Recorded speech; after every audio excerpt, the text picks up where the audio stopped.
L'inflation poursuit son inexorable ascension, sa hausse, plus 4,8% en avril, du jamais vu depuis 1985.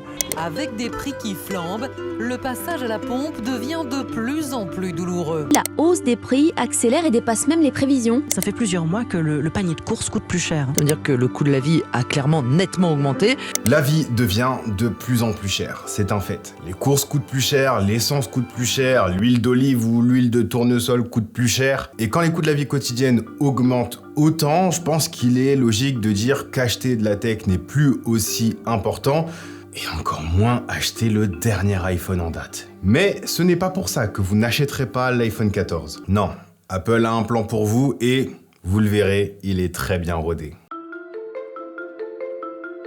En 2020, près de 70% des consommateurs indiquaient ne pas vouloir changer de smartphone pour un plus récent, jugeant l'upgrade non nécessaire et trop coûteuse. Il y a même 12% d'entre eux qui indiquaient même vouloir acheter un smartphone moins cher. Et c'est vrai, les smartphones sont devenus tellement chers et puis tellement bons surtout que le renouvellement chaque année n'est plus nécessaire, n'est plus essentiel. Et ça n'arrange pas Apple. Dans une précédente vidéo, je vous indiquais qu'il était probable que les prix des iPhone 14 n'augmentent pas et restent dans la logique de tout ce qui a été fait dernièrement, à savoir un iPhone 14 à 909 €, un iPhone 14 Max à 1009 €, un iPhone 14 Pro à 1159 € et un iPhone 14 Pro Max à 1259 €.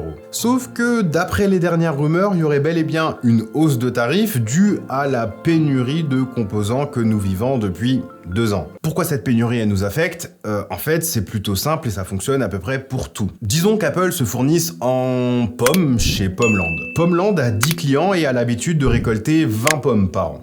C'est pas beaucoup, mais on va dire que c'est des pommes giga haut de gamme. Apple, lui, c'est un gros vendeur de jus de pommes, donc il prend 8 des 20 pommes de Pommeland chaque année. Samsung en prend 4, Xiaomi en prend 2, et ainsi de suite. Malheur, en 2022, Pommeland a du mal à produire ses 20 pommes annuelles. Ça lui coûte plus cher à produire, et en plus, Pommeland, il en a que 15, et pas 20 cette année. Donc, pour que ça n'impacte pas trop sa marge, il décide d'augmenter le prix de ses pommes. Apple va donc payer plus cher ses pommes en 2022, mais ce qui est sûr, c'est que ces 8 pommes, il va les rentabiliser autant que d'habitude. Il veut pas perdre dans sa marge non plus. Donc ce qu'il va faire, c'est augmenter lui aussi le prix de ses jus de pommes. Et ça s'appelle l'inflation, la hausse de prix. Pour notre vidéo, remplacer pommes et jus de pommes par composants électroniques et iPhone 14, et vous avez compris pourquoi l'iPhone 14 serait plus cher cette année. Vous voyez maintenant là où je veux en venir ? Hausse du coût de la vie, plus hausse du prix des iPhones, sans que les salaires augmentent proportionnellement.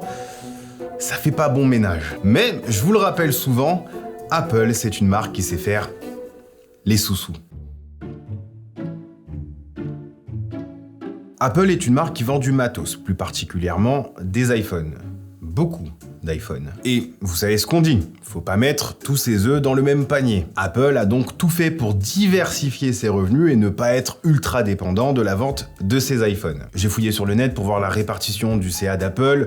Je vous épargne la lecture des tableaux, des graphiques, etc. Ce qu'il faut retenir, c'est qu'Apple est sur la bonne voie dans sa quête de diversification des revenus. Les Mac, les iPads, les Apple Watch, les AirPods séduisent de plus en plus de consommateurs Apple et les services, les revenus des services ont explosé. En même temps, en assommant ses utilisateurs de pubs dans l'interface pour les faire tester des services gratuitement, puis en leur proposant un pack tout en un à prix attractif, il y a tout qui est fait pour que ça fonctionne bien. Maintenant, quand on a tout ça en tête, que les gens ne souhaitent plus changer de smartphone chaque année, que le prix des iPhone 14 risque d'augmenter, et surtout qu'Apple est en train de muscler son jeu côté service, qu'est-ce qu'on peut en déduire ? Eh bien, qu'Apple est en train de préparer une offre où vous pourrez louer votre prochain iPhone. Vous n'achèterez pas l'iPhone 14 parce que vous allez le louer. C'est la dernière rumeur en date. Apple serait en train de préparer un service de location d'iPhone que vous pourrez changer automatiquement chaque année. Et quand on y pense, on se rend compte que les avantages seraient à la fois côté consommateur, mais aussi du côté d'Apple. Vous allez très vite comprendre pourquoi. Alors, aujourd'hui, nos opérateurs français proposent déjà l'achat d'un smartphone à moindre coût à côté de mensualités pour les forfaits. Les prix du smartphone varient selon la marque de téléphone, la valeur du téléphone, l'opérateur et puis aussi, évidemment, le forfait comprend. Plus on a un forfait avec des mensualités élevées, plus le prix d'achat du smartphone est plus bas. Plus une marque veut être compétitive, plus elle aura tendance à proposer son smartphone pour moins cher, comparé à la concurrence. Dans le cas de l'iPhone, peu importe le forfait, ça reste un ticket d'entrée conséquent, c'est une barrière pour de nombreux consommateurs qui ne peuvent pas se le permettre. Et en proposant lui-même la location de ses iPhones, Apple pourrait supprimer ce ticket d'entrée et proposer l'iPhone le plus récent à ses abonnés. Autrement dit, plutôt que de prendre un iPhone 14 Pro Max à 699 € plus un forfait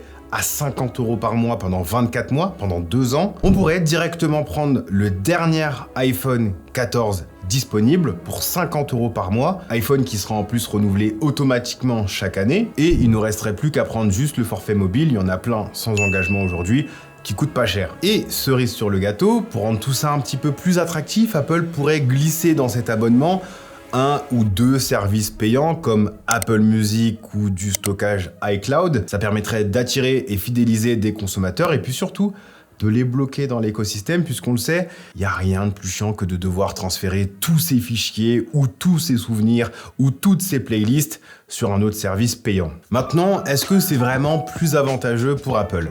Bah déjà, si ça sort, c'est que ça l'est.